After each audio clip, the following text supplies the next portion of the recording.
Hi viewers. Actually ఈరోజు number of updates ఉన్నాయి. But ఈ పాకిస్తాన్ సంబంధించి దాని యొక్క ప్రాణాన్ని మనం ఏం చేసాం, ఆ కిరాణా హిల్స్ అసలు ఏం జరిగింది ముందే చెప్పాలి కదా అనిపించింది. గణేష్ గోల్డ్ తాకట్టులో ఉన్న బంగారాన్ని విడిపించి కొనబడును. సంప్రదించండి 9966611144. దానికన్నా ముందు ఈరోజు ఏపీలో వెన్నుపోటు దినం అని చెప్పేసి జగన్ పిలుపునిచ్చారు. ఆ మనిషి రాడు హ్యాపీగా ఏసీల్లో ఉండాలి. రిమైనింగ్ వాళ్ళు ఎండలో దారుణం ఉన్నా, వర్షాలు పడుతున్నా వెన్నుపోటు దినం అంటూ ఊరు తిరగాల ప్రచారాలు, సభలు హడావిడి.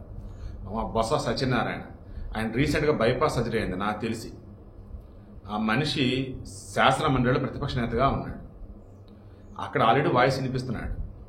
ఇప్పుడు ఈ వెన్నుపోటు దినం అంటూ ఆయన ఎండల్లో కూడా వచ్చి ఏం మాట్లాడాడు పాపం.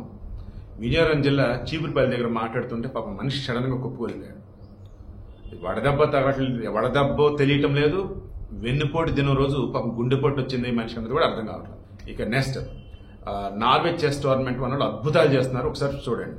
Coming to topic Pakistan. కొద్ది రోజుల క్రితం మన వాళ్ళు ఇక ఆల్మోస్ట్ పాకిస్తాన్ని చంపేశారు. ఆపరేషన్ సింధూర్లో భాగంగా పాకిస్తాన్ చంపేశారు. పాక్ ఆక్యుపైడ్ క్యాప్షన్ మనవసరం అవుతుంది. బలిస్తాన్ సపరేట్ కంట్రీ అవుతుంది. సింధు ప్రాంతం పంజాబ్ ప్రావిన్స్ ఏదైతే పాకిస్తాన్లో ఉందో అది సపరేట్ దేశాలు అవుతాయి. అండ్ ఖైబర్ పఖ్తూన్ఖ్వా ఏదైతే ఉందో అది సపరేట్ దేశం అయిపోయింది. లైక్ ఇవిలా మొత్తం మాట్లాడుకున్నాం.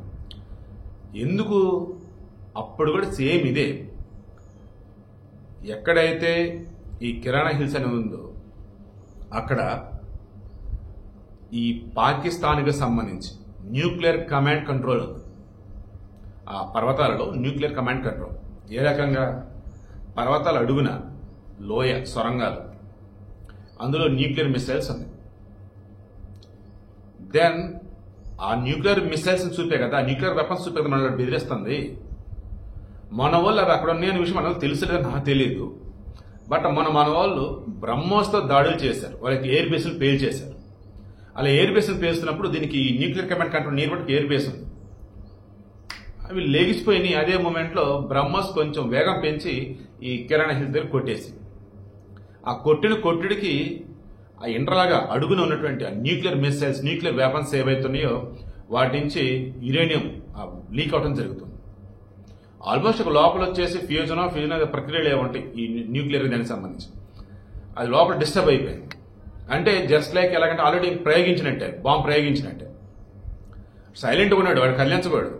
వాడిని కదిలిస్తే దీని మీద వేసేయాలి. దేని మీద వేయలా, వాడు ఉన్న చోటే వాడు మనం కదిలించేసాం, మనకు తెలియకుండా కదిలించాం. దాంతో ఏమవుతుంది, ఆ భూమిలో ప్రకంపనలు. ఈరోజు ఆ కరాచీలో ఏకంగా ప్రతి 3 గంటలకు ఒకసారి భూకంపం అన్నట్టు వస్తుంది. ఈ కరాచీకి ఈ కిరాణా హిల్స్కి మధ్య ఉన్న ప్రాంతం ఏదైతే ఉందో అంతా కూడా ఉనికిపోతా ఉంది. నిన్న మొన్న మిడ్ నైట్ ఇలాగే భూకంపం మొదలైంది. నిన్న ఎర్లీ మార్నింగ్ వరకు పాకిస్తాన్లో ఈ కరాచీలో 2-3 గంటలకు ఒకసారి భూమి అదురుతూనే ఉంది. అలా కరాచీలోని మాలిర్ జైలు అని ఒకటి ఉంటుంది. కరాచీలో బాగా పెద్ద జైలు.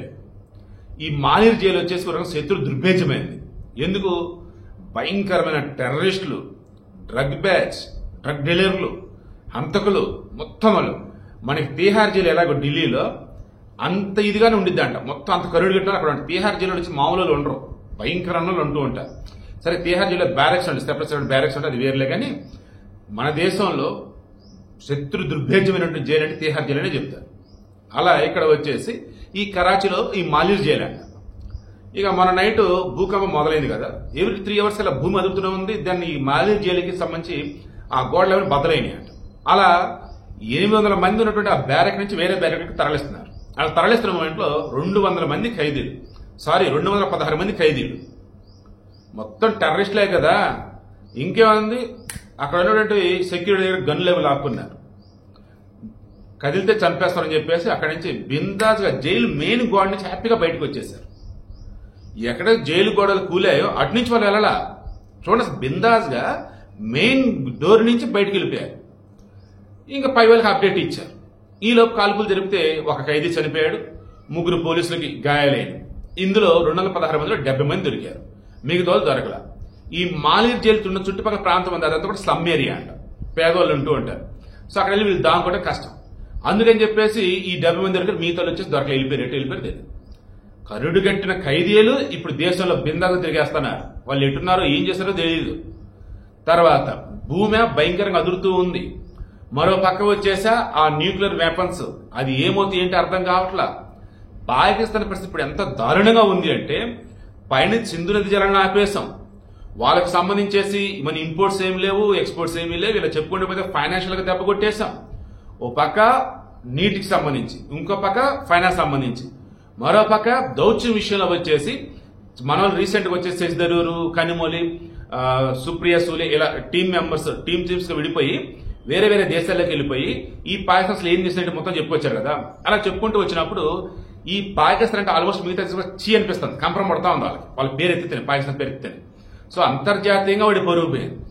ఇంటర్నల్ గా వచ్చేసా భూకంపాలు, ఇంటర్నల్ గా వచ్చేసా ఖైదీల పరారు, ఇంటర్నల్ గా వచ్చేసా జనం నుంచి వ్యతిరేకత, ఇలా చెప్పుకుంటూ పోతే ఈరోజు పాకిస్తాన్ పరిస్థితి ఎలా ఉందంటే వాడి ప్రాణం అంతా కిరాణా హిల్స్ దగ్గర ఉంటే ఆ ప్రాణాన్ని ఆల్రెడీ మనం గట్టిగా గిచ్చుదిలేసాం, దాంతో గిలగిల్లాడిపోతున్నాడు. అమెరికా సాయం తీసుకొని వాడు మొత్తం సెట్ చేసుకుంటే సరే, లేదా చైనా వాడు సాయం మొత్తం సెట్ చేసుకుంటే సరే, లేదంటే పాకిస్తాన్ నామరూపాలు లేకుండా పోయిందంటే ఓ రకంగా పాకిస్తాన్ మొత్తం కాదు కానీ చాలా వరకు కొన్ని ప్రాంతాలు అయితే విధ్వంసం కావచ్చారంటున్నారు, ధ్వంసం కావచ్చారంటున్నారు. ఎందుకంటే హిరోషిమా, నాగసాకి అణుబాంబులు వేస్తుంది కదా అమెరికా, వాటి పరిస్థితిని ఒకసారి ఇమాజిన్ చేసుకోండి. కొన్ని సంవత్సరాల పాటు ఘోరం అన్నమాట. సో మనమేం చేయలే, ప్రకృతి బదులు ఆ దేవుడే చేయాల్సింది ఏదో చేశాడు, దాన్ని ఇప్పుడు పాకిస్తాన్ లల్లాడిపోతాం.